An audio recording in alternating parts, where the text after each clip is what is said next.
sana? Pressure washer! Dayon? Ayun na, pagkuhan diya, pag-brush. Ha? Kaya para asan ang pressure washer? Mas madali, malimpyo yung lumot. No. Hindi na sayang yung energy mo. Hindi. Assemble natin. Go. Subukan natin.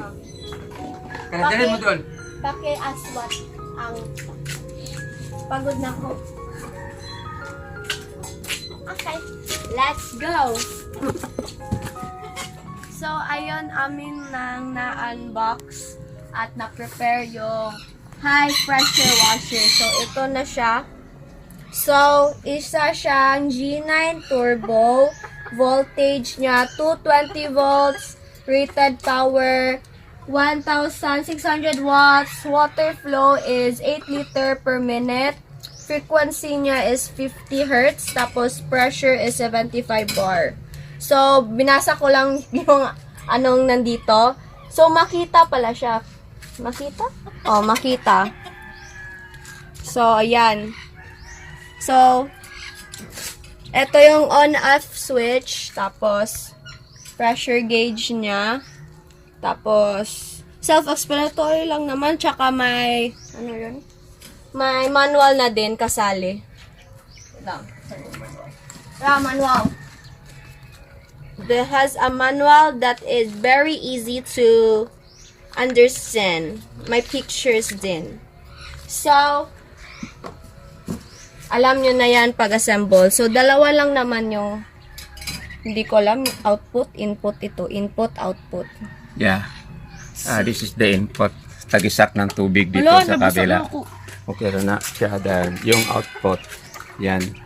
Then, so, this is the spray gun. gun. So, here, tignan, nandito. So, going there, pa-stream. Naka-stream na ta. Going here, pa-fan. Ayan. Lock. Hello? Natuyok na ako.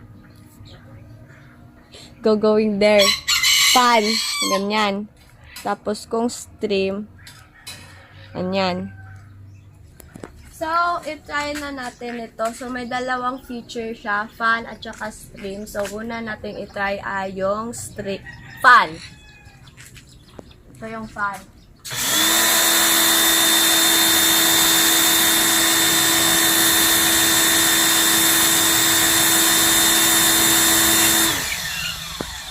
So, yun ang fan.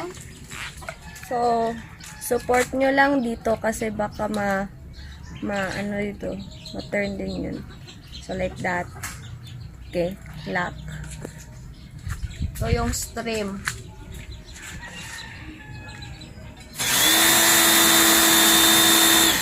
Try ko doon. Hanggang saan.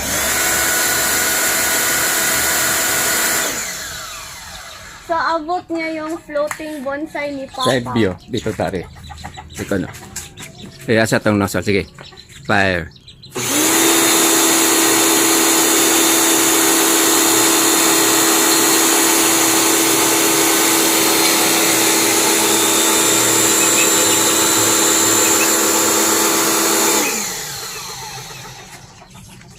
Bang salting.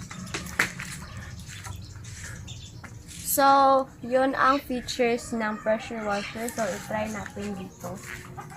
So, may nakikita kayong medyo light white. Ito.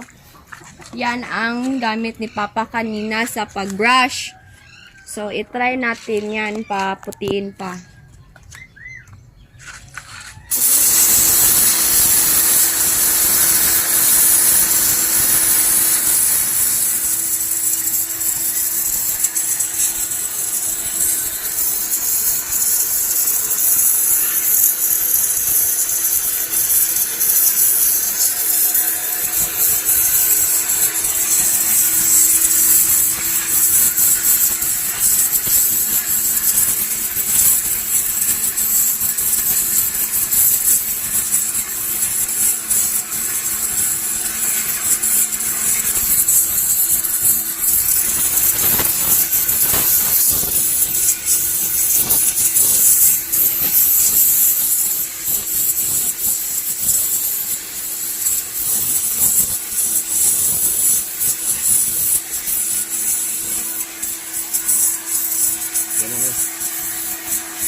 that is the result ng ating pressure washer. So, compared to brush lang, mas nakakatanggal siya ng mga matagal, like, tagal na di nakuha ng mga, ano yun? Mga, kasi tawag ka na, lumot? Mold. Mga mold. So, conserve energy siya compared sa brush, nag-effort ka, tapos hindi pa natanggal like fully compared sa pressure. Ang results naman niya is sulit talaga. So, once lang naman ka, di naman everyday ka nagagamit ng pressure washer to clean it. Baka once a day lang, tapos next week or next month na until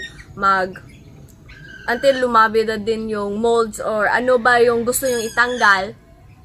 So, that is what the pressure washer could help you with. So, that's all for today. I will continue cleaning this para si Papa maka-rest na. Kasi, grabe yung pagkuskus niya tapos wala palang epekto compared sa pressure washer. Napaputi niya yung maraming lumot kasi yan in our dialect. So, di ko alam what is it in Tagalog or English. So, I hope you guys like this video. So, before I end pala this video, ipapakita ko sa inyo kung gaano kalakas yung pressure nito.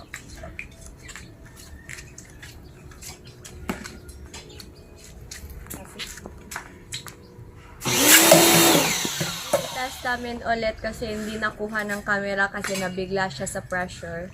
So, before ko iti-test, nandun pala sa mismong machine niya na di siya pwede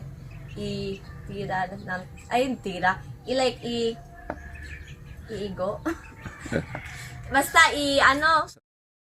sa tao kanang like that. Kasi malakas talaga ang pressure niya. So, I'll show you an example. Though, kakuan lang yan. Hindi yan tao. So, that is the example. So, let us try this.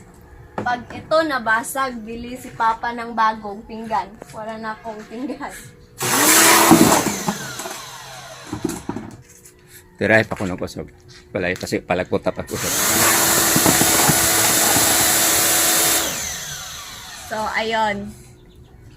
So, when you use this, please be aware of your surroundings and be extra cautious kasi hindi pa namin na-try to eh. Na-try na i-ano sa paa pero di ko na itatry kasi nakita ko na kung anong ginawa niya sa pinggan. So, di ko na itatry mismo sa paa ko kasi alam ko na kung anong result. Pinggan pa yon. Paano kung paa ko? Ano to? Flesh ito. So, be cautious na lang kung nasa nasa garden nyo. Be cautious when you use kung may aso, pusa, or any animal kasi ang nipis kaya ng skin natin. So, that's all for today. I will finish cleaning this para makita ni Mama yung results. And also, di ko na-mention, dito binili namin. Binigay lang ng tito ko. Di ko na i-mention yung pangalan. Basta alam na niya, siya nagbigay dito. So, thank you. Hindi, matagal na kaming nagplano na bumili ng pressure washer eh. Pero wala sa budget. So, ayun, binigyan kami para maka-experience kami kung ano yung pressure washer. So, bye guys. I will finish this na para kung lumabas si Papa or si Mama or si Ate, makita nila yung results. So, yes, that's all. Bye-bye!